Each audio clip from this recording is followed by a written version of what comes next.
Hello everyone, this is Top 10 Countdowns. I am back to doing a weekly thing.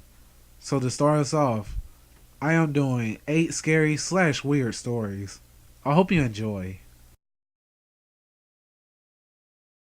The affair.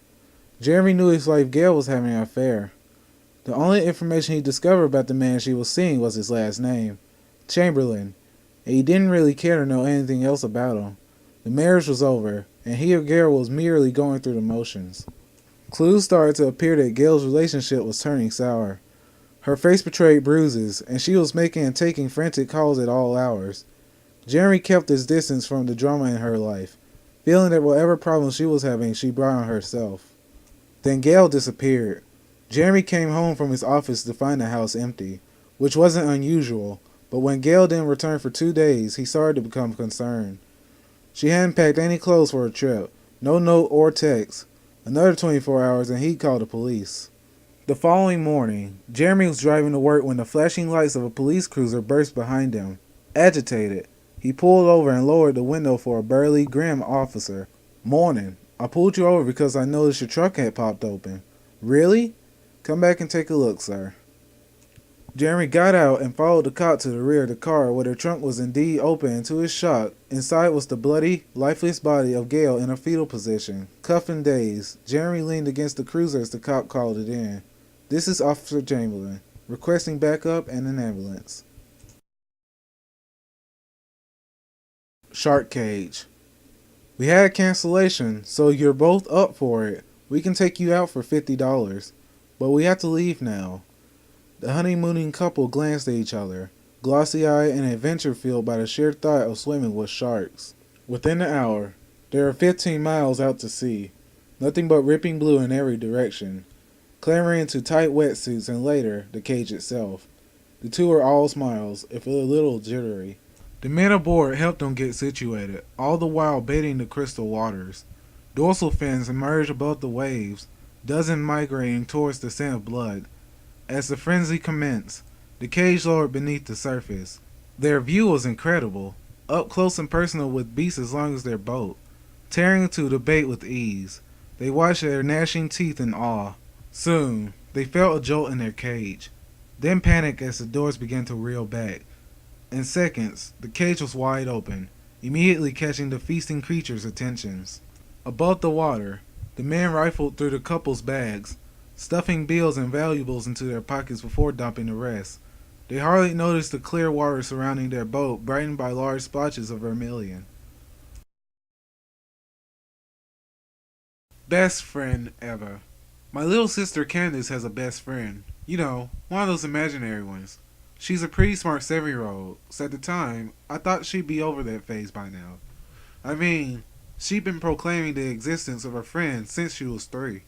She is always talking about how amazing the friend is. A while ago, when I asked her about the friend, she told me he was as tall as a room and quiet as a mouse. She nagged at me then, telling me that he listened to her a lot better than I did. It was so annoying. One night, a robber broke in while I was making a midnight snack. Our parents were stuck in traffic and not home yet. Candace was with me and she clung to my leg as the robber approached us with a gun. I wasn't sure what to do. I quickly drew Candace up in my arms and held her with my back towards the guy, pleading with him not to hurt us. I could feel tears running down my face as I held Candace. For some reason, the robber stopped approaching us. After the moment, I stopped holding on to Candace so tightly and looked at her face. She was staring up really high at the open door in the dining room. I glanced over it and saw nothing. When I turned to the robber, trying to see what he wanted, I saw that he was looking over there too. The robber paled. His whole body suddenly racked with shivers. He dropped his gun and ran away. Surgery. As I lay here still awake, I wait for the scalpel to slice through my skin, but the doctors just continue to stare at me and converse. I want to ask them when the surgery will begin, but I don't want to rush preparation. The doctor began to talk after a few moments of silence and poking around. Severe lacerations to the neck, face, and chest. I sat up and the doctor's face went pale. I'm not in a hospital. I'm in a morgue. I wear my sunglasses at night. Tap, tap, tap. That's my cane helping me get around the city. Through the hustle and bustle, the night screams around me in a great maze I call home. I try to remember where the garbage cans and light poles are so I don't bump into them. I have to be careful. My shades are super dark, so my light sensitive eyes will not be exposed to the environment. Finally, I'm in my apartment. I begrudgingly fiddle with my keys and resist the urge to just put the key in the lock, as I have no idea who is watching me. Inside, I check to make sure that my heavy duty curtains are still securely hammered to the walls and that my carpet is pushed all the way to the door so no sound or light can escape. After checking and double checking that all safeguards are in place, I remove my shades, turn off the lights and TV on low. It is tough pretending to be blind, but I found that as long as the monsters think I can't see them, they don't bother me. Let go.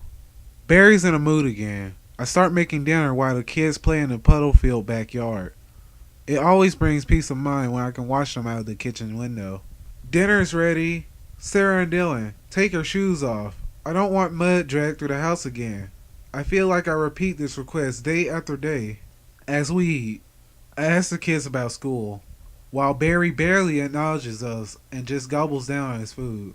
Barry, did you hear how well Sarah did at her sports day? I ask, hoping he'll listen. Barry stares up at me, sighs loudly, takes his dinner to the lounge and turns on the TV.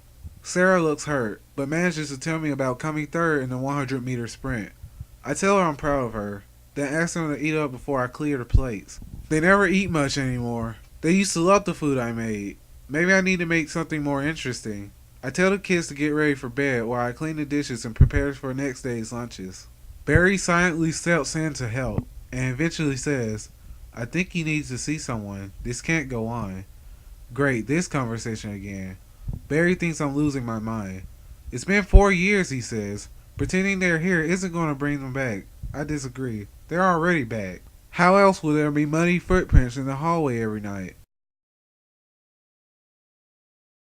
Under the covers. You hear your child screaming, Mommy, there is someone in my bedroom. Turn the lights on. Of course you come to your kid's bedroom, turn the lights on, and find no boogeyman, no monsters, or no creature. Children and adults alike have adapted to fearing the dark. Why? Well, it's something called the fear of the unknown. We as people fear what we cannot see, what we cannot feel, and what we don't know. We don't know what might come at us, nor could we see what really lies in the dark. So why are kids more afraid of the dark than adults? The answer? Maturity. But adults should know that the dark is the only blanket between fiction and the truth, and without the dark, you wouldn't be able to hide, nor will you tell yourself that it's just an imagination because seeing is believing. Now, you hear your child screaming again about the same boogeyman in this room. You go through your same routine telling your child who is now under the covers there is no such thing as monsters. Then you turn on the lights to find there are no monsters, no creatures, nobody under the covers. Orpheus. My wife has been blind for a while now.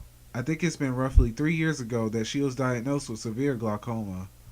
There was very little that could be done to help slow her descent into darkness. All I could do was comfort her. Listen, honey, I said one night laying in bed, for as long as you can't see, I will close my eyes so we can get through this together. She argued, she said it was stupid even, but I can tell that she was comforted. I have kept my promise. We learned how to deal with the abyss we live in. Together, I have never opened my eyes. Not when she left, nor when I wanted to see her smile. Not when I sang to her at night. Not when we made love. Not even after the screaming, and later when she stopped talking to me. She still loves me, even now that she's mute and blind. I can feel it. I can almost feel that beautiful smile radiating from her. Barely catch the scent of her perfume and shampoo. I just want to see her one last time. I awoke in the morning next to her with my eyes closed. I trained myself to do this and decided it was time to just take a peek. I opened my eyes very slowly. It was so bright. My vision was completely blurred at first, just various colors. Then my blood ran cold. What I saw was the most vile, revolting thing I could ever possibly imagine. No one. Well, just like I said, there are more weird stories than scary stories in this one. There was a lot of clues in the stories too. If you guys ever figure out where they are, please tell me in the comment section. I'll give you a thumbs up. Well, I hope you guys enjoyed. Please subscribe, like, and comment. I'll see you guys next week.